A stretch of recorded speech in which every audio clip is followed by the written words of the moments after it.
Senyawa turunan hidrokarbon.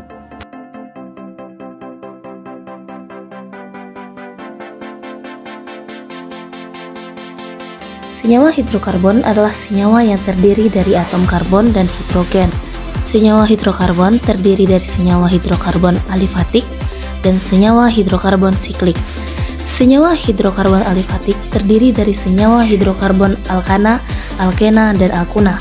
Sedangkan senyawa hidrokarbon siklik terdiri dari senyawa hidrokarbon alisiklik dan aromatik.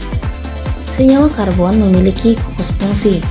Gugus fungsi merupakan bagian aktif dari senyawa karbon yang menentukan sifat-sifat senyawa karbon. Gugus fungsi dapat berupa ikatan karbon rangkap 2, ikatan karbon rangkap 3, dan atom atau gugus atom. Senyawa-senyawa karbon mempunyai unsur dasar yang sama, yaitu karbon, tetapi sifat-sifatnya jauh berbeda. Perbedaan ini disebabkan oleh gugus fungsi yang diikat berbeda. Berikut ini adalah tabel gugus fungsi senyawa karbon, yang dimana di dalam tabel tersebut terdapat gugus fungsional, rumus umum senyawa, deret homolog, contoh, dan nama senyawanya. Macam-macam senyawa karbon. Senyawa karbon terbagi menjadi 8. Yang pertama ada haloalkana, yang kedua ada amina, yang ketiga alkanol atau alkohol, yang keempat alkoksi alkana atau eter, yang kelima alkanal atau aldehida, yang keenam alkanon atau keton, yang ketujuh asam alkanoat atau asam karboksilat, dan yang kedelapan adalah alkil alkanoat atau ester. Berikut adalah sifat kimia dan sifat fisika senyawa karbon. Yang pertama, haloalkana. Sifat kimianya, hidrolisis menghasilkan alkohol, reaksi dengan armonia menghasilkan garam amin primer, reaksi dengan kalsium sianida akan membentuk alkil sianida. Sifat fisika, memiliki titik didih yang tinggi dari alkana asalnya, tidak membentuk ikatan hidrogen, memiliki rasa manis dan tidak berwarna jika murni, sukar larut dalam air, tidak dapat bercampur dengan air. Yang kedua, amina. Sifat kimianya, reaksi amina dengan asam menghasilkan garam yang larut dalam air. Reaksi amina dengan air secara analog dengan amonia menghasilkan sebuah larutan basa yang mengandung ion amonium tersubstitusi. Sifat fisikanya, amina primer dengan berat molekul rendah berupa gas atau cairan yang mudah menguap. Amina sekunder dan tersier berbau seperti ikan atau amis. Kedua suku pertama, metilamina dan etilamina berbentuk gas. Suku tengah berbentuk cair dan suku tinggi berbentuk padat. Memiliki titik didih lebih rendah dari alkohol. Yang ketiga, alkanol atau alkohol. Sifat kimianya, reaksi esterifikasi menghasilkan ester.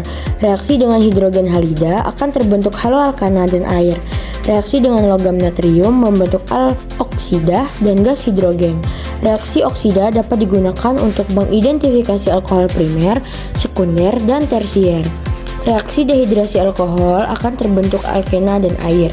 Sifat fisikanya, cairan jenuh yang tidak berwarna dan berbau khas. Alkohol dengan suku tinggi dan alkohol polivalen merupakan cairan kental dengan titik didih yang relatif tinggi. Alkohol dapat larut dalam air karena membentuk ikatan hidrogen dengan air dan memiliki sifat lebih polar. Cairan yang mudah menguap, alkohol yang lebih tinggi berwujud cair kental. Yang keempat, alkoksi alkana atau eter. Sifat kimianya kurang reaktif dibandingkan alkohol, tidak bereaksi dengan logam natrium, digunakan untuk membedakan eter dengan alkohol, dapat bereaksi dengan HX, X sama dengan F, Cl, Br, dan L, dapat bereaksi dengan Hl. Sifat fisikanya, tidak berwarna dan mudah menguap dengan bau yang khas, tidak larut dalam air, mudah terbakar, tidak dapat membentuk senyawa hidrogen di antara molekul-molekulnya, memiliki gaya antar molekul, titik didih dan titik cair eter lebih rendah dibandingkan alkohol. 5. Alkanal atau aldehida. Sifat kimia 1. Reaksi oksidasi dapat mereduksi oksidator-oksidator lemah dan menghasilkan asam karboksilat. 2. Merupakan reaksi pemutus ikatan rangkap atau reaksi penjenuhan. Sifat fisika 1. Pada senyawa yang memiliki massa molekul yang sebanding, titik didih aldehida lebih rendah dibandingkan alkohol. 2. Aldehida dengan berat molekul rendah memiliki bau yang tajam. 6. Alkanon atau keton. Sifat kimia. 1. Bereaksi Grignard dan hidrolisis menghasilkan alkohol tersier. 2. Mengalami kondensasi dengan katalis seng 2 klorida dalam keadaan basah. 3. Jika bereaksi dengan halogen mengalami reaksi substitusi. 4. Oksidasi dengan campuran natrium bikarbonat dan asam sulfat akan menghasilkan asam karboksilat, air, dan karbon dioksida. Sifat fisika. 1. Memiliki titik didih relatif lebih tinggi daripada senyawa hidrokarbon dengan massa molekul relatif yang hampir sama. 2. Larut dalam air. 3. Banyak yang mempunyai bau harum. 4. Merupakan senyawa yang bersifat polar. 7. Asam alkanoat atau asam karboksilat. Sifat kimia. 1. Jika bereaksi dengan basa akan menghasilkan garam. 2. Jika bereaksi dengan alkohol akan menghasilkan ester. 3. Dapat dioksidasi menjadi karbon dioksida dan air. Sifat fisika. 1. Bersifat sangat polar. 2. Mempunyai titik didih lebih tinggi daripada senyawa organik golongan lain yang berat molekulnya sebanding. 3. Kelarutannya dalam air menurun seiring dengan meningkatnya berat molekul. 8. Alkil alkanoat atau ester. Sifat kimia. 1. Hidrolisis suhu tinggi menghasilkan sabun dan glisero atau reaksi penyabunan. 2. Reduksi tak jenuh suhu tinggi menghasilkan mentega. 3. Mudah direduksi oleh gas hidrogen menjadi alkohol. 4. Mudah terhidrolisis oleh air dalam suasana asam menjadi asam karboksilat dan alkohol. Sifat fisika. 1. Mudah menguap. 2. Memiliki titik didih dan titik beku lebih rendah dari titik didih dan titik beku asam karboksilat asalnya. 3. Mempunyai suhu rendah berwujud cair yang berbau harum dengan aroma buah. 4. Massa molekul relatif rendah dan larut dalam air. Berikut ini akan dijelaskan kegunaan senyawa karbon. Yang pertama, haloalkana. Haloalkana digunakan sebagai pelarut misalnya karbon tetraklorida dan klorofrom. Digunakan sebagai zat pembius yang kuat. Digunakan sebagai refrigeran atau cairan pendingin. Dan yang terakhir digunakan sebagai insektisida. Yang kedua, amina. Amina digunakan sebagai obat pereda nyeri, berfungsi untuk menahan rasa lapar, digunakan sebagai pelumas dan sebagai anti iritasi pada sampo. Yang ketiga, alkanol atau alkohol.